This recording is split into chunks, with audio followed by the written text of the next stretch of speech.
of the books I'm reading for the yoga training is called the Bhagavad Gita.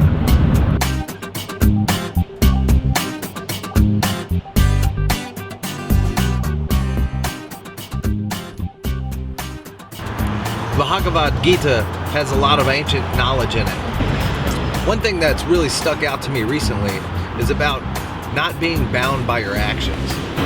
It took me a while to understand what that means.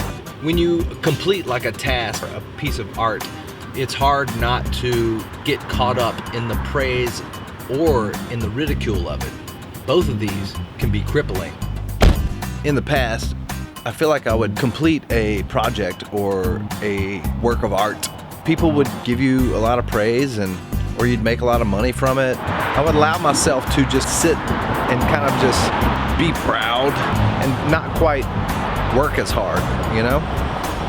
And then on the other end, taking the negative criticism too strongly and allowing that to affect you and hinder your work. The teaching that I really got out of this has a lot to do with continuing with right action, knowing that you're doing the right thing, knowing you're doing what you need to do. And continuing to do it regardless of what others say, good or bad.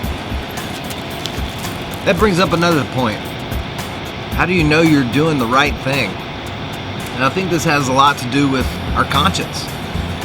You know, some say our conscience is the voice of God. You know, they've always said that we know all that we need to know, just look inside.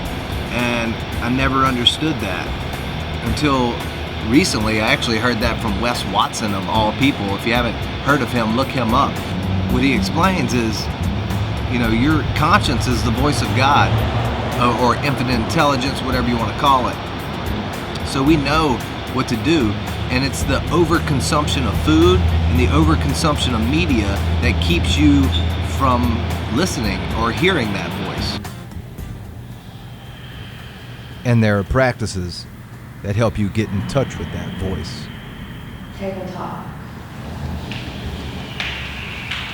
Exhale.